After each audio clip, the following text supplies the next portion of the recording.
కార్యక్రమ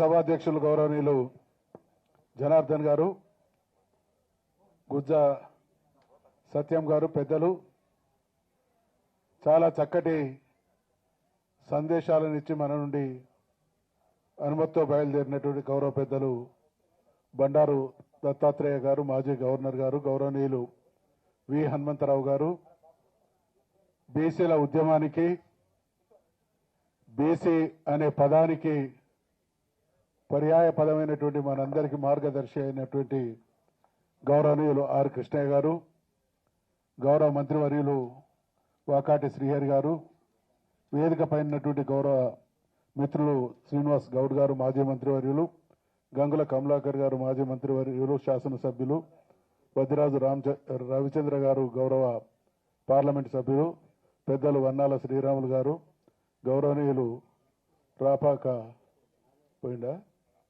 గౌరవనీయులు అద్దంకి దయాకర్ గారు, ఎమ్మెల్సీ గారు, గౌరవనీయులు జైపాల్ యాదవ్ గారు, మాజీ ఎమ్మెల్యే గారు, గౌరవనీయులు అంజనేయులు గారు, మాజీ మంత్రివర్యులు, గౌరవనీయులు పల్లె రవి గారు, వేదిక పైనటువంటి మా డాక్టర్ చెరుకు సుధాకర్ గారు, మిగతా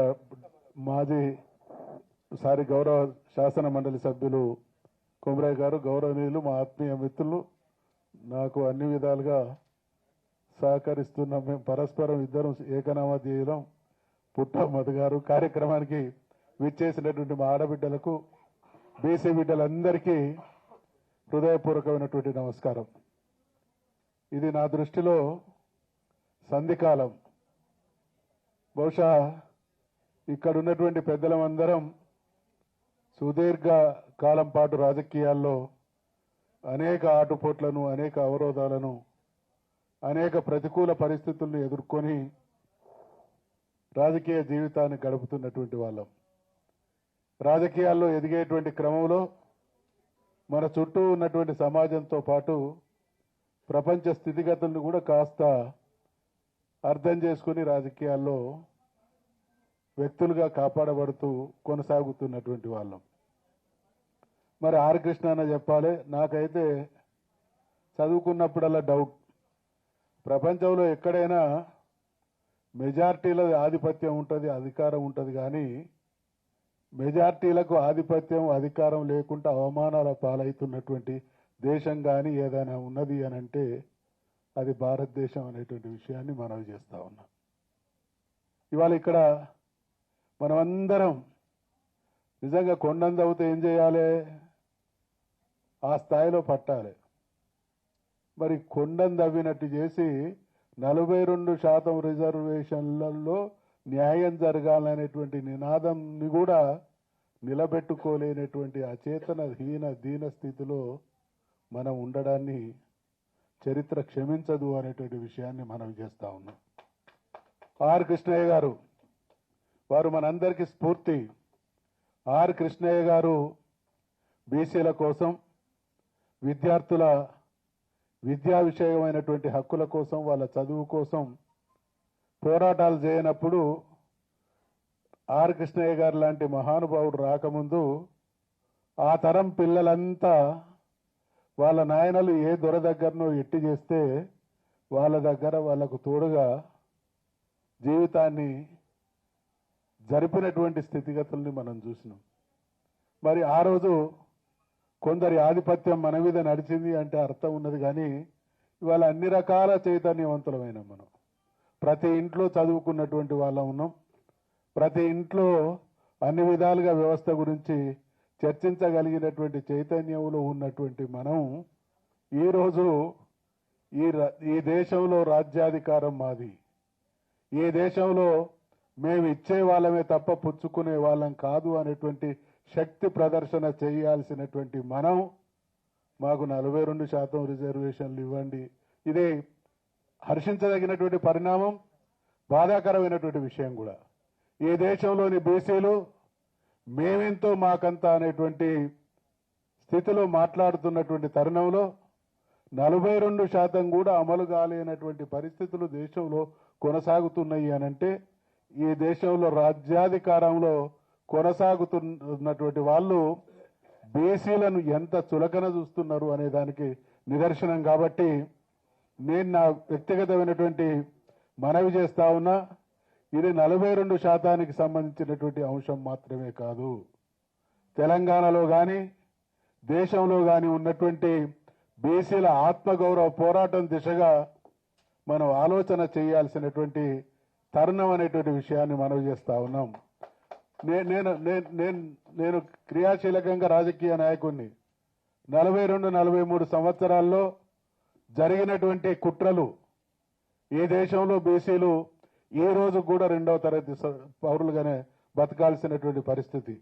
ఆర్ కృష్ణయ్య గారికి తెలుసు, ఇక్కడున్నటువంటి దయాకర్ గారికి తెలుసు, మా అంజనేయులకు తెలుసు, మా శ్రీనుకు తెలుసు, మా కమలాకర్కు తెలుసు. మేము రాజకీయాల్లోకి వచ్చినటువంటి అంటే అన్నా శ్రీరాములన్నా నేను తప్పు మాట్లాడితే మన్నించాలి. దేశానికి స్వాతంత్రం వచ్చిన తర్వాత ఏ వర్గాలైతే అప్పటి వరకు రకరకాల రాజుల పేరిట, భూస్వాముల పేరిట, జమీందారుల పేరిట కొనసాగిల్లో రాజ్యాధికారంలో కూడా వాళ్ళే ముందున్నారు. ఈ దేశంలో బీసీలు సృష్టించినటువంటి సంపద అంతా వాళ్ళ హక్కుభుక్తం చేసుకున్నారు. నేను ఆన్ రికార్డు మాట్లాడుతా ఉన్నా. 1983లో రాజకీయాల్లోకి వచ్చినప్పుడు తొలినాళ్లలో ఒక ఎమ్మెల్యే కావడానికి ₹1,00,000 ఖర్చు పెడితే ఇవాళ 50 కోట్ల రూపాయలకు తీసుకుపోయిండు అనంటే శాశ్వతంగా బీసీలను రాజ్యాధికారంలోకి రావడానికి చేస్తున్నటువంటి కుట్రగా దీన్ని మనం భావించాలనేటువంటి విషయాన్ని మనం చేస్తా ఉన్నాం. 60% మనం ఉన్నటువంటి 2-3% ఓట్ల తేడాతో రాజ్యాధికార బదిలీ జరుగుతున్నటువంటి రోజులలో ఆ ట్రిక్ను అర్థం చేసుకుని మన వాళ్ళను ఏకీకృతం చేసి మనం ఒక శక్తిగా అవతరిస్తే తప్ప ఏ రోజు కూడా, రేపు కూడా, ఏ సందర్భంలోనైనా ఈరోజు అధికారంలో ఉన్నటువంటి వాళ్లకు ఉన్నటువంటి అధికారాన్ని, వాళ్ళు చేస్తున్నటువంటిది దోపిడీని వదులుకొని మనకు రాజ్యాధికారాన్ని కట్టబెట్టేటువంటి సంస్కారం కానీ అటువంటి పరిస్థితి కానీ వస్తుందనేటువంటి భావనలో మనం ఉంటే బానిసత్వాన్నే వారసత్వంగా మన భవిష్యత్ తరాలకు అందించినటువంటి చరిత్రహీనులుగా మనం మిగిలిపోదలుచుకుంటే మనమందరం కూడా గప్చిప్గా పార్టీల వారిగా కాకుండా పార్టీలకు అతీతంగా ఇందాక ముందు మాట్లాడినటువంటి సోదరులు మనవి చేసినట్టు బీసీలు అనేటువంటి ఒక కులంగా, బీసీలం ఒక శక్తిగా ఈ రాష్ట్ర రాజకీయాల్లో, ఈ దేశ రాజకీయాల్లో మనదైనటువంటి పాత్ర పోషించడానికి మనమందరం కూడా మనల్ని మనం పునరంకితం చేసుకునేటువంటి సమయం ఈరోజు. ఇది నేను ఒక చారిత్రక సంఘటనగా భావిస్తా ఉన్నా. పార్టీలకు అతీతంగా అందరం కూడా ఒకే వేదికను పంచుకున్నాం. పార్టీలతో పాటు దానికంటే ముఖ్యం మా కులం, మాకు జరుగుతున్నటువంటి అవమానానికి, అన్యాయానికి పరిష్కారం, ఆ దిశగా మేము ఏ త్యాగాలకైనా సిద్ధం అనేటువంటి భావనతో కలిసి వచ్చినటువంటి ప్రతి ఒక్కరికి హృదయపూర్వకమైనటువంటి అభినందనలు, ధన్యవాదాలు తెలియజేస్తూ స్పష్టమైనటువంటి కార్యాచరణ. ఈ దేశానికి స్వాతంత్రం వచ్చింది పోరాటం వల్లనే. నిన్నగాక మొన్న తెలంగాణ రాష్ట్రం ఏర్పడ్డది పోరాటం ద్వారా మాత్రమే.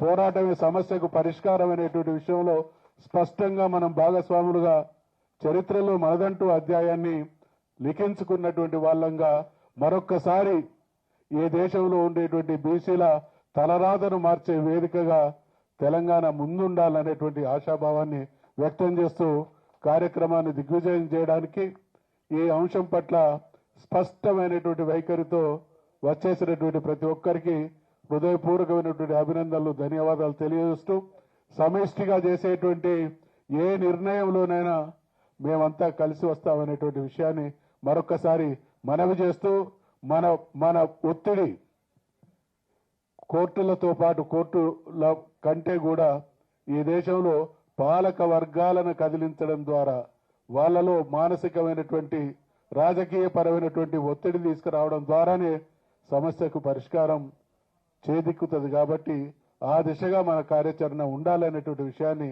మనవి చేసుకుంటూ సెలవు తీసుకుంటున్నా. జై బీసీ.